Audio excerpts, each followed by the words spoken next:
Suanggi adalah sejenis ilmu hitam dan juga menjadi sebutan bagi dukun atau orang-orang yang menekuni ilmu hitam tersebut. Bahkan semua perkakas dapur dan rangka jendela untuk bangunan sekolah dasar Danibau turut dibakar oleh 100 massa.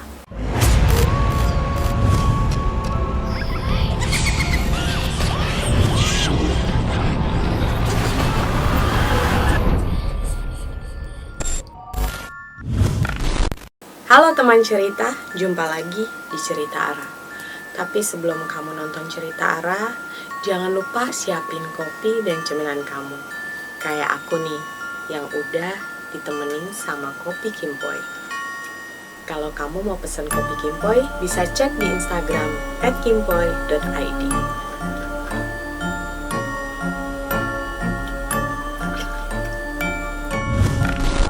Kali ini aku akan menceritakan tentang Suanggi di Papua.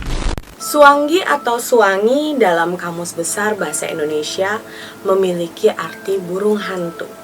Juga mengacu kepada kepercayaan lama masyarakat suku Aru ataupun roh jahat yang oleh suku Belu dipercaya selalu mengembara untuk memangsa manusia. Namun bagi masyarakat Indonesia Timur, Suanggi atau Suangi menjadi nama yang terkenal sekaligus menakutkan.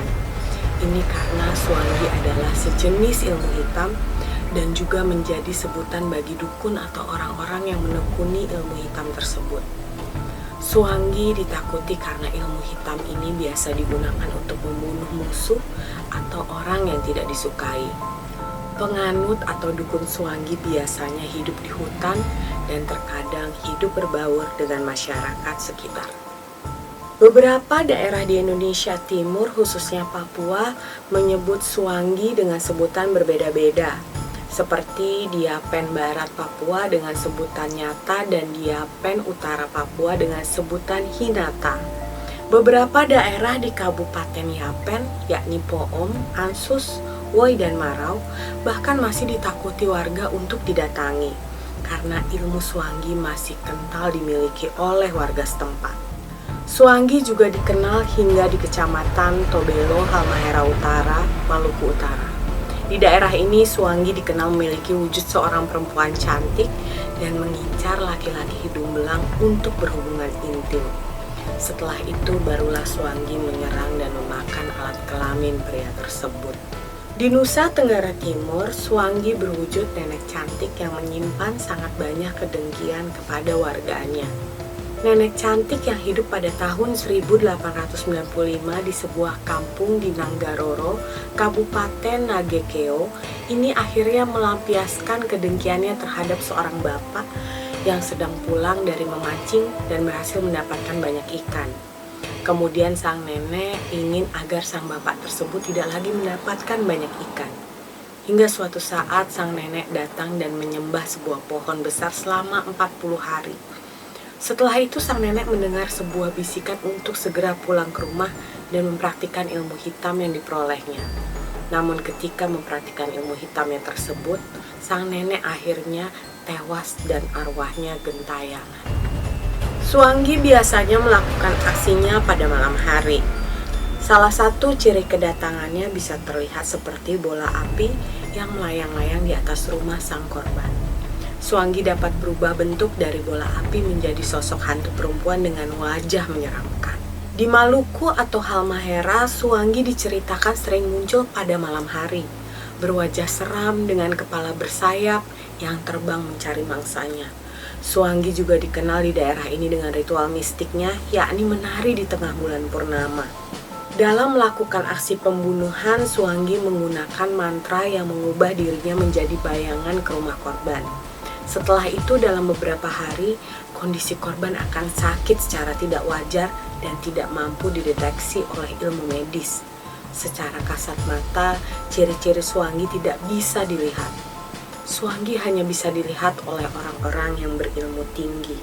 Dalam penglihatannya tersebut, Suanggi seperti memiliki mata terang yang menyala, bergigi tajam, terkadang berbentuk hewan, dan memiliki aroma binatang kuskus. Mitos lain menyebutkan bahwa Suanggi hanya bisa memakan daging orang-orang Papua karena rasanya lebih nikmat dari daging orang-orang suku lain. Sama seperti isu dukun santet di Pulau Jawa, keberadaan Suanggi juga sering menimbulkan amuk massa, terutama di Rote, Alor, Kota Kupang, MD, dan Adonara, Kabupaten Flores Timur. Di Adonara sebagai contoh, 2 rumah diberitakan hancur di amuk massa karena penghuninya dituduh sebagai Suanggi.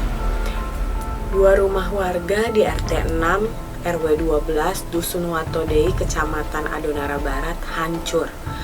Bahkan semua perkakas dapur dan rangka jendela untuk bangunan sekolah dasar Danibau turut dibakar oleh 100 massa. Sebab musabab kejadian diawali dari Florentina Prada, menantu dari Domingus Libu Kleden, seorang kader posyandu yang diminta menyembuhkan seorang balita dengan menggunakan jampi-jampi. Domingus Libu kemudian melarang menantunya tersebut karena bukan seorang dukun. Namun pihak keluarga terus memaksa untuk menyembuhkan sang anak. Hingga sehari kemudian balita tersebut yang diduga menderita gizi buruk meninggal dunia, dan beberapa anggota keluarganya mendatangi rumah Kleden dengan marah-marah dan menudingnya menggunakan ilmu hitam. Korban isu dukun Suanggi juga terjadi di desa Sidabui, Kecamatan Alor Selatan, Kabupaten Alor, Nusa Tenggara Timur. Sebanyak 9 orang telah tewas menjadi korban dari isu ini selama Januari sampai Februari tahun 1993. Bahkan jika tidak berhasil diungkap oleh pihak kepolisian, terdapat daftar 38 nama yang dituding sebagai dukun Suanggi. Latar belakang kasus ini disebabkan banyaknya korban meninggal karena ketika itu sedang terjadi wabah malaria dan warga justru berobat ke kepala desa Sidabui yang juga berprofesi sebagai dukun. Ketika gagal mengobati, kepala desa Sidabui dengan enteng menuding pasiennya terkena santet Suanggi. Nah teman-teman, apa kalian pernah mendengar tentang Suanggi ini? Tulis di kolom komentar atau di Instagram kita @ceritaara_official. Sampai ketemu lagi di cerita Ara berikutnya. Bye.